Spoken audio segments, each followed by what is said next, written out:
मित्रांनो, जीवामृत बनवण्यासाठी जास्त वेळ लागतो आणि अमृत पाणी बनवण्यासाठी जे आहे हा वेळ खूप कमी लागतो. सोबतच जीवामृतासाठी लागणारं साहित्यही जास्त लागतं. सोबत त्याला ड्रम वगैरेही खूप मोठे लागतात. तसं अमृत पाण्यामध्ये तुम्हाला साहित्यही खूपच कमी लागतं, कमी वेळेत बनतं आणि अगदी क्रियाशील पण बनतं, कार्यही चांगल्या पद्धतीनं करतं. तर मित्रांनो, याबद्दलच आपण आज थोडीशी चर्चा करणार आहोत. जीवामृत स्लरीवरती आपण जो आहे आपला एक वेगळा व्हिडिओ टाकलेला आहे, तुम्ही तोही व्हिडिओ बघू शकता. आणि आज जे आहे आपण माहिती जी घेणार आहोत ती जे म्हणजे अमृत पाणी या विषयावर माहिती घेणार आहोत.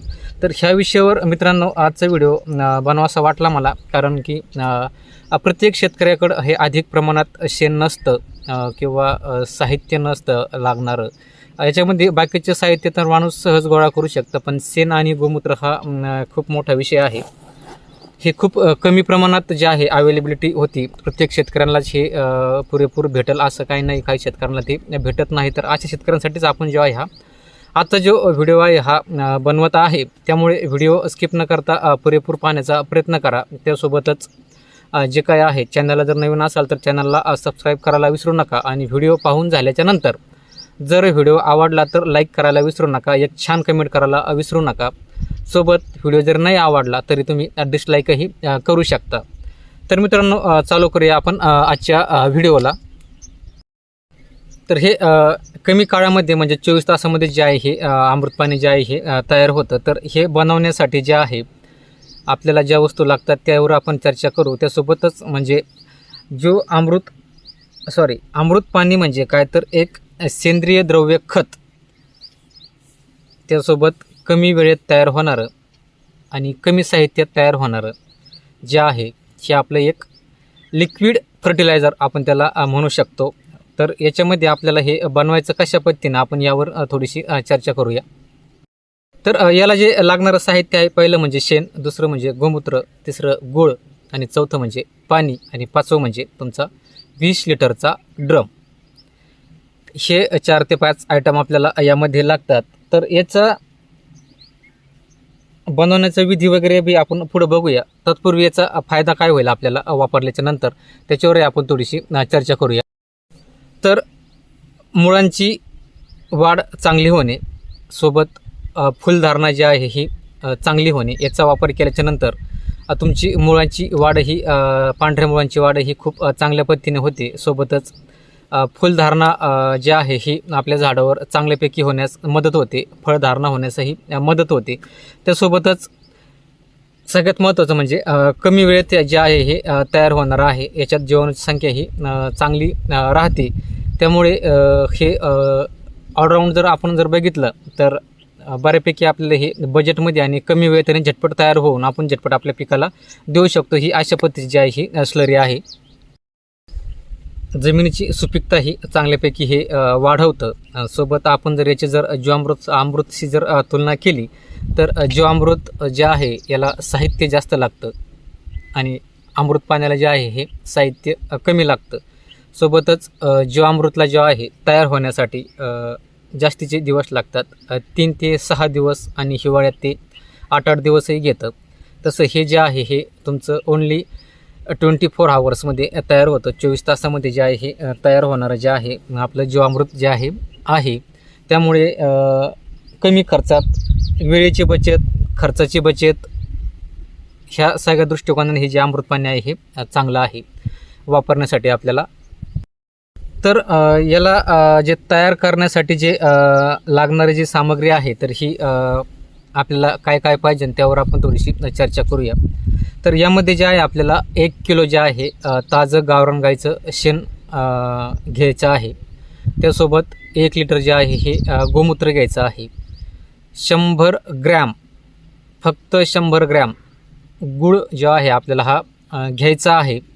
आणि 10 लिटर जे आहे आपल्याला पाणी जे आहे हे याच्यामध्ये आपल्याला ॲड करायचं आहे. हे सर्व जे काही मिश्रण आहे ते आपल्याला 20 लिटरच्या ड्रममध्ये जे आहे आपल्याला हे व्यवस्थित मिक्स करून घ्यायचं आहे. आणि मित्रांनो, इथे एक सगळ्यात महत्त्वाची जी सूचना म्हणजे जो 20 लिटरचा ड्रम तुम्ही वापरणार आहात हा झाकण असणारा ड्रम असला पाहिजे. ज्याचं झाकण जे आहे हे घट्ट पकडतं की बाहेरची हवा त्या ड्रममध्ये जे आहे ही जाणार नाही, अशा पद्धतीने जे आहे तुम्हाला ड्रम जो आहे हा निवडायचा आहे.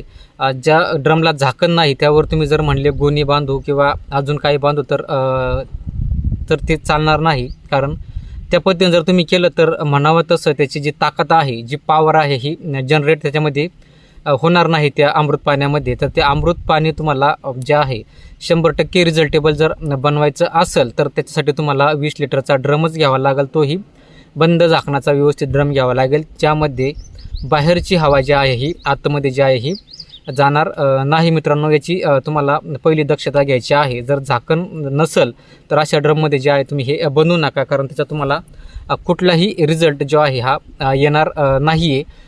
त्यामुळे पुन्हा तुम्ही ते करताल आणि त्याचा काही रिझल्ट नाही आला तर पुन्हा मला कमेंट करताल किंवा इतरांना कमेंट करताल, किंवा जी निगेटिव्हिटी जी असते तुम्ही इतरांना पसरवण्यासाठी सुरुवात करणार की याचा काही उपयोग होत नाही, काही अर्थ नाही, विनाकारण वेळ वाया घालण्याचे लक्षणं आहेत. तर ह्या गोष्टी तुमच्यासोबत घडू नये, ह्या टाळाव्यात म्हणून सूचना आहे की बनवताना 20 लिटरचा ड्रमच घ्यायचा आहे, पॅकबंद झाकणाचा घ्यायचा आहे, ज्यामध्ये तुमची बाहेरची हवा जाणार नाही. तर अशा ड्रममध्ये हे सर्व मिश्रण एकत्र करून घ्यायचं, व्यवस्थित ढवळून घ्यायचं, झाकण बंद करून ठेवायचं, झाकण उघडायचं नाही. झाकण उघडायचं डायरेक्ट 24 तासाच्या नंतर जे आहे उघडायचं आहे, कारण 24 तासामध्ये याच्यामध्ये जे आहे फर्मेंटेशन जे आहे हे व्यवस्थित होणार आहे. आणि हे जे तुम्हाला वापरायचं आहे तर हे प्रमाण 1 एकरसाठी आपण जे आहे दिलेलं आहे. मग तुमचं 2 एकर क्षेत्र असेल तर तुम्हाला 20 लिटरचे 2 ड्रम लागतील, 3 एकर क्षेत्र असेल तर 3 ड्रम लागतील, 5 लिटर क्षेत्र असलं तर 5 ड्रम लागतील. क्षेत्र वाढलं की 1 ड्रम जो आहे वाढवायचा आहे. तुमचं 1.5 एकर जरी क्षेत्र असेल तरी तुम्हाला ते 1 ड्रम 1.5 लिटरसाठीच वापरायचं, 1.5 एकरसाठी वापरायचं आहे. किंवा मग सरळ तुम्ही 2 ड्रम बनवायचे आणि ते 1.5 एकरसाठी वापरायचे. पण 1.5 एकर आहे म्हणून एकाच ड्रममध्ये 1.5 किलो शेण, 1.5 लिटर गोमूत्र, 150 ग्रॅम गूळ असं करू नका. कारण जो काही असतो मित्रांनो, हे स्लऱ्या बनवण्याची एक रेषा असतो, तो त्या रेशोप्रमाणेच जे आहे त्यांना जे आहे बनवलं जातं. आणि तो रेशो जर आपण डिस्टर्ब केला तर त्या डिस्टर्ब केल्याच्या नंतर त्या जे बनवणार आपण जे काही स्लरी आहे किंवा अमृत पाणी आहे किंवा इतर काही आपण बनवणार असेल तर त्याचा रिझल्ट जो काय आहे तो येत नाही.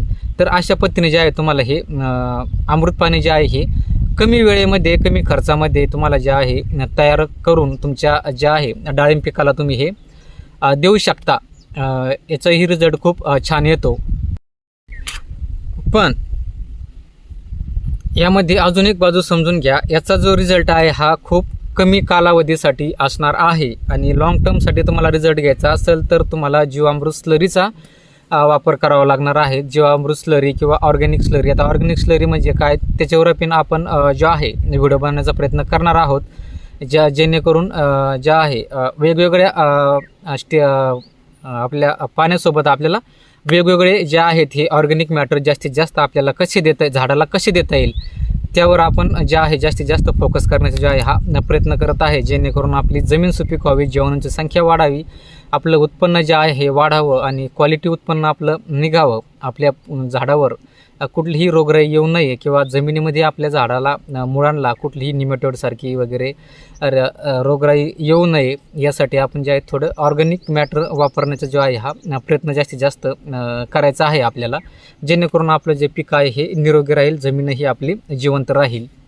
तर यामध्ये सांगण्याचा उद्देश असा आहे का ज्यांच्याकडे शेण वगैरे अवेलेबल आहे चांगल्यापैकी त्यांनी जीवामृत स्लरीचा वापर करा. अधूनमधून ह्या स्लरीचा वापर केला तरी, अमृत पाण्याचा वापर केला तरी चालेल, पण जीवामृत स्लरीचा वापर करा, कारण ती याच्यापेक्षा काही पटीने जास्त शक्तिशाली आहे आणि तिचा जो रिझल्ट आहे हा लॉंग टर्म तुमच्या जमिनीमध्ये राहणार आहे आणि जास्तीत जास्त दिवस ती अधिक दिवस ती कार्य करणार आहे जमिनीमध्ये. तसे तुमचं अमृत पाणी जे आहे हे कमी कालावधीसाठी काम करणार आहे, तुम्हाला ते सतत देत राहावे लागणार आहे. आणि मग तुम्ही आता दिलं तर म्हणताल आता दिलेलं आहे महिनाभर गरज नाही, तसं नाही, तुम्हाला हे सतत देत राहावे लागेल. ज्यांच्याकडं शेणाची उपलब्धता कमी आहे अशा शेतकऱ्यांसाठी आपण जे आहे हे अमृत पाणी सुचवत आहे. दोन्ही शेतकऱ्यांनी वापरलं तरी चालतं आहे, अडचण काहीच नाही. पण ज्यांच्याकडं उपलब्धता आहे शेणाची, गोमूत्राची, त्यांनी जीवामृत स्लरीचाच जो आहे हा वापर केला पाहिजे. तर मित्रांनो, अशा पद्धतीने जे काही माहिती होती ती आपण ह्या व्हिडिओमध्ये आज दिलेली आहे. शॉर्टकटच थोडासा व्हिडिओ बनवत आहे.